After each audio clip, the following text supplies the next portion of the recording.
massively increase your dividend yield with this one simple strategy. I'm going to show you. It's so easy. A caveman like your old buddy Josh. I'm just a caveman. I don't get your ways on financial planning. I don't get this stuff. I'm just a caveman from Peaks Island, Maine. What would I know? Well, if I can know this, then you can too. All right, so we're going to share with you with our broken PVC pipe. It broke on me, rat fink. I went like this and I cracked it and it broke. PVC was a 3/4 inch. This is 3/4 of an inch. What do we got? Where's the inches on here? I think it's 3/4 of an inch. Why does it say it on there? Anyway, all right, dude. I don't know what it is. It's got to be 3/4 of an inch, but it doesn't say it on there. That is weird. That's strange, PVC pipe. Why are you not telling me what the size of this guy is? Anyway, whatever. So this is the S&P 500. Just got off the horn with old, we'll call her Becky. We'll call her Becky and Doug. Dougie Fresh and Becky. Becky Fresh and Dougie Fresh.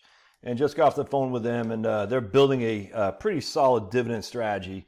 Becky is in her portfolio. And she's selling some option contracts too, which I've never really, I haven't really done a lot of option videos because I just, I don't really partake in them. I did many moons ago. Writing covered calls is pretty easy to do, but no, I got my butt handed to me. I was writing covered calls against a stock of PetSmart that's dropping like a brick in water. It's like, this is great, free money. I just stopped paying attention, and then I got one of my options, my shares taken away from me, and I could have easily got back. I just stopped paying attention. I got walloped. Anyway, that's not what we're talking about here. But Becky's building a good dividend portfolio, and she's crushing, man. That's all there is to it. Becky Fresh. So I was born in July of 1970. So here's July of 1970. The S&P 500 was trading at 75. That was literally the price of the S&P 500, 75. You could buy the entire S&P 500 for 75. All right, crazy. Had a dividend. The actual dividend was $3.18. All right, so it was paying $3.18 per share of the S&P 500. So if S&P 500 cost $75, you got $3.18 dividend. Right, your dividend yield is $4.20. Because if memory serves, we take our trusty calculator. We go dividend over price, if memory serves. I just got to double check my math. I think that's what it is. Dividend over price. Dividend is 3.18 divided by 75. Yeah, that's it. All right. So that's how you get your dividend yield. It's dividend over price. DY equals dividend over price. All right. I gotta quit smoking carton of Cools. In 1980, 10 years later, the price only went up from 75 to 119. The dividends increased almost double. Look at that. Pretty sneaky, sis. You sunk my battleship. I just did have a little bit of sugar. I had a little bit of a cinnamon roll. So if I'm a little bit more excitable than I normally am, because normally I'm pretty dreary, normally I'm like a professor, that's why. So the price went up by 45 points. The dividend almost doubled. Crazy. And the dividend yield increased too, because the dividend grew so much more than the price did that the yield went up to 4.99. Not too shabby. Now the price, though, from 1980 to 1990 went up, not quite a tripling, but you can see that, whereas the dividend yield only went up by double. So now the price went up significantly higher than the dividend. The actual dividend went up. Again, this is dividend. If I just said dividend yield is dividend, so scratch that. This is dividend. So the dividend went up from basically 6 to 12, but the price went up from basically 120 to 360, which is, that's a tripling. Yeah, it's a tripling. So a 100% increase, a 200% increase. And so because the price went up so much more than the dividend itself, the yield went down.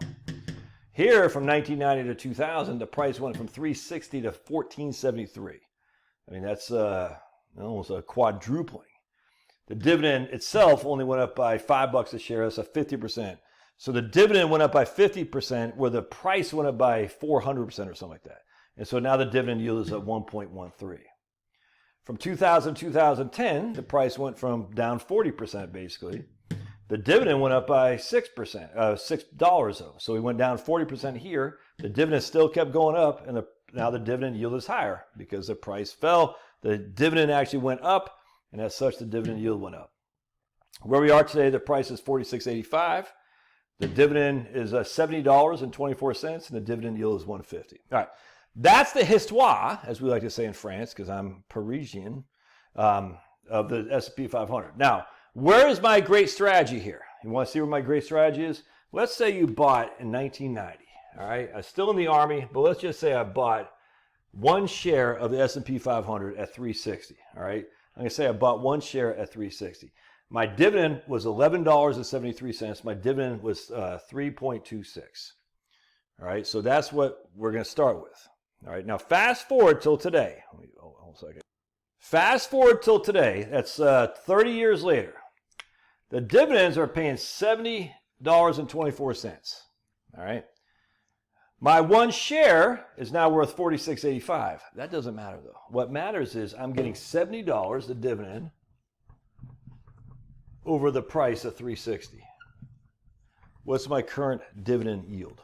My current dividend yield. Some will call that a yield to cost.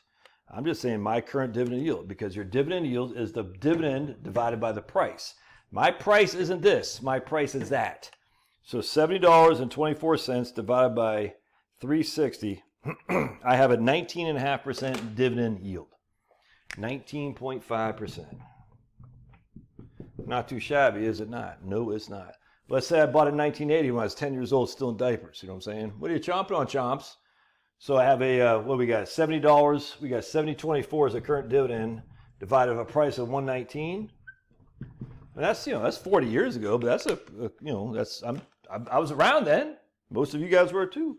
70.24 divided by 119. That's a 70.24 divided by 119. That's a 59% dividend yield. If I think, whatever, I think I got my numbers right. Yeah, about 59%. Oh, but that's not. I did a video on this a long time ago, about 4 years ago, and people were like, I was like, is that not true? Is it not true? Am I getting, if I bought one share here at 360 and I kept it, not only is my dividends increasing, Fanny, what are you chomping on, chomps?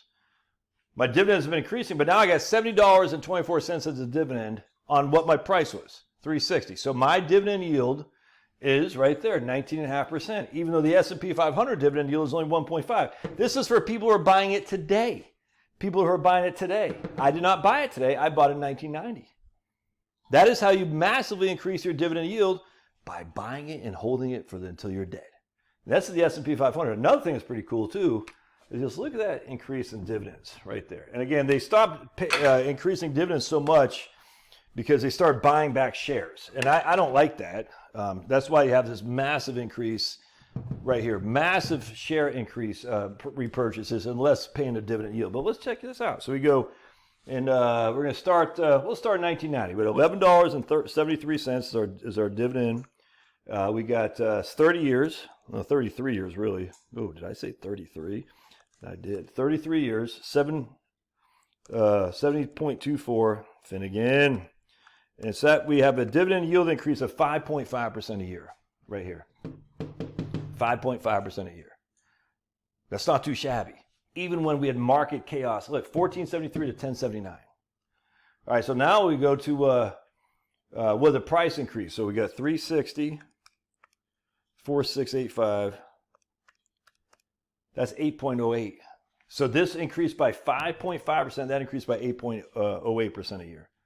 360. Now again, I'm just flying through that. Someone can correct my numbers, but you get the gist. But you know what did not happen? This right here. This still went up. 16.58 to 22.15.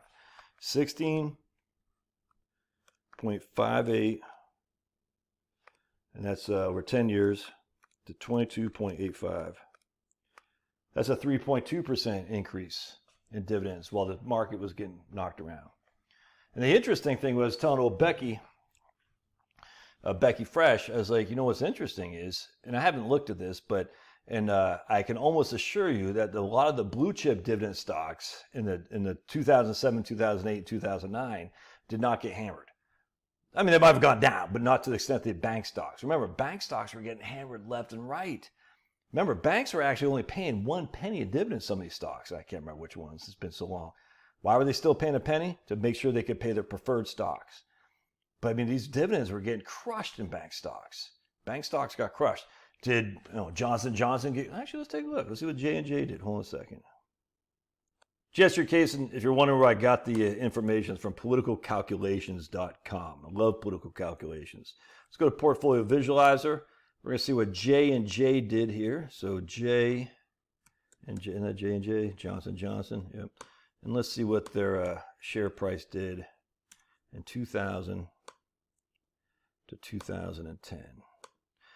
Let's see here. Boink and boink and boink, boink, boink. All right, let's see what we got here. And we'll compare that to BAC, Bank of America.